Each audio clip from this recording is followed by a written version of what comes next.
একটা শিশু জন্ম নেয় স্বাধীন হয়ে, কিন্তু ধীরে ধীরে তাকে এমন একটি সিস্টেমের মধ্যে ঢুকিয়ে দেওয়া হয় যেখানে সে সারা জীবন দৌড়াবে, কিন্তু কখনোই ফিনিশ লাইনে পৌঁছাবে না।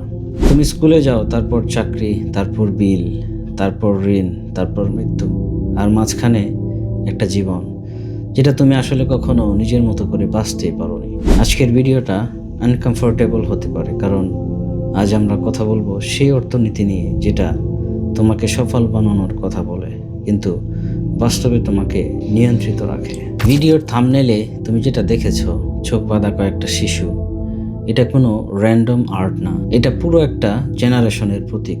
একটা জেনারেশন যাদের শেখানো হয়েছে চাকরির মতোই নিরাপত্তা, বেশি কাজ মানেই সফলতা, আর টাকা জমলে একদিন শান্তি আসবে। কিন্তু বাস্তবতা আসলে কি? মানুষ আগের চেয়ে বেশি কাজ করছে, কিন্তু আগের চেয়ে বেশি ডিপ্রেসড, আগের চেয়ে বেশি এডুকেটেড, কিন্তু আগের চেয়ে বেশি কনফিউজড। আর এখানেই শুরু হয় ইকোনমি লাইস। আজকের ভিডিওতে আমি তোমাকে কনস্পাইরেসি থিওরি শোনাবো না, আমি শুধু এমন কিছু বাস্তবতা দেখাবো যেগুলো তুমি প্রতিদিন দেখো কিন্তু কানেক্ট করতে পারো না। একটা বাচ্চা যখন জন্মায় সে ক্রিয়েটিভ হয়, সে প্রশ্ন করে, সে এক্সপ্লোর করতে চায়, কিন্তু ধীরে ধীরে সিস্টেম তাকে শেখায় চুপ থাকো। স্কুলে কি শেখানো হয়? মুখস্থ করো, প্রশ্ন কম করো, নিয়ম মানো, ফেল করো না। কিন্তু কেউ শেখায় না টাকা কিভাবে কাজ করে, ধনী মানুষ আসলে কিভাবে ওয়েলথ বিল্ড করে, ট্যাক্স কি, ইনফ্লেশন কি, ডেপ্ট কি মানুষকে দাস বানায়। ভাবো তো একবার, 12-15 বছর পড়াশোনা করার পরও বেশিরভাগ মানুষ স্যালারি ম্যানেজ করতে পারে না। এটা কি অ্যাক্সিডেন্ট? অবশ্যই না, কারণ সিস্টেম ওয়ার্কস চায়, ফ্রি থিঙ্কার্স না। তুমি কি খেয়াল করেছ মানুষ এখন এত বিজি কেন যে চিন্তা করার সময়টুকুও নেই? সকাল থেকে রাত কাজ, স্ট্রেস, বিল, ঘুম, আবার রিপিট। এটা ইন্টারন্যাশনাল, কারণ একজন এক্সস্টেড মানুষ কখনো রিবেলিয়ন করে না, সে শুধু সারভাইভ করতে চায়।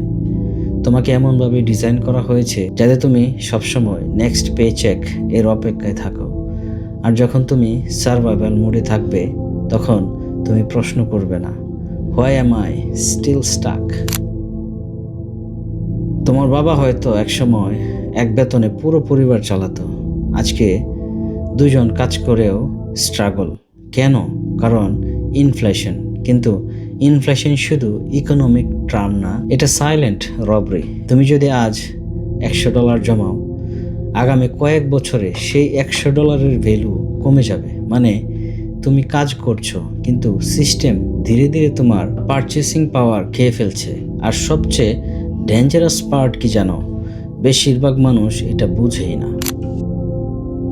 গরিব মানুষ স্ট্রাগল করে ওপেনলি, ধনী মানুষ সিস্টেম ব্যবহার করে, কিন্তু মিডল ক্লাস তারা ট্র্যাপড। কারণ মিডল ক্লাস মানুষকে শেখানো হয়েছে লুক সাকসেসফুল, তাই তারা ইএমআই নেয়, কার লোন নেয়, ক্রেডিট কার্ড ডেপ্ট বাড়ায়, সোশ্যাল সিস্টেম মেনটেন করে, বাইরে থেকে জীবন পারফেক্ট দেখায়, ভেতরে অ্যাংজাইটি, প্রেশার, ফিয়ার। অনেক মানুষ এমন চাকরিতে কাজ করে যেটা তারা ঘৃণা করে, শুধু বিলস পে করার জন্য। এটা জীবন না, এটা মডার্ন স্লেভারি এর আপগ্রেড ভার্সন। আগে মানুষকে কন্ট্রোল করা হতো ফোর্স দিয়ে, আর এখন করা হয় ডিস্ট্রাকশন দিয়ে। সোশ্যাল মিডিয়া তোমাকে কন্টিনিউয়াসলি কম্পেয়ার করায়।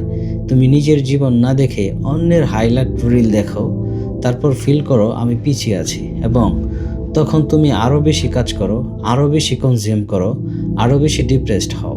তুমি নোটিস করছো আজকে মানুষ আগের চেয়ে বেশি কানেক্টেড, কিন্তু আগের চেয়ে বেশি লনলি।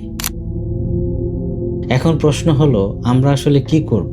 প্রথম স্টেপ, ওয়েক আপ। তোমাকে বুঝতে হবে চাকরি খারাপ না, টাকা খারাপ না, বিজনেসও ম্যাজিক না। সমস্যা হলো যখন তুমি ব্লাইন্ড হয়ে সিস্টেম ফলো করো। তোমাকে এখানে স্কিল বিল্ড করতে হবে, তোমাকে ফাইন্যান্সিয়ালি লিটারেট হতে হবে, তোমাকে নিজের ব্রেন ইউজ করতে হবে। আজকের পৃথিবীতে AI, communication, content creation, online business, networking, এই স্কিলগুলো ফিউচার তৈরি করবে। যে মানুষ অ্যাডাপ্ট করবে সে সারভাইভ করবে, আর যে মানুষ শুধু কমপ্লেন করবে সে হারিয়ে যাবে। থাম্বনেলে ওই চোখ বাঁধা শিশুগুলো আসলে আমরা। আমাদের চোখ কাপড় দিয়ে বাঁধা না, আমাদের চোখ বাঁধা ফেয়ার দিয়ে, ডিস্ট্রাকশন দিয়ে, ডেপথ দিয়ে, ফেক সাকসেসফুল দিয়ে। কিন্তু একটা সত্য মনে রাখো, সিস্টেম তোমাকে সেভ করতে আসবে না, তোমাকে নিজের চোখ বাঁধন খুলতে হবে।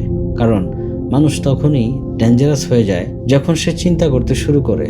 আর হয়তো এই ভিডিওটা দেখার পর তুমি আর আগের মানুষটা থাকবে না। আজকের এই ভিডিও এখানে শেষ করতে হচ্ছে।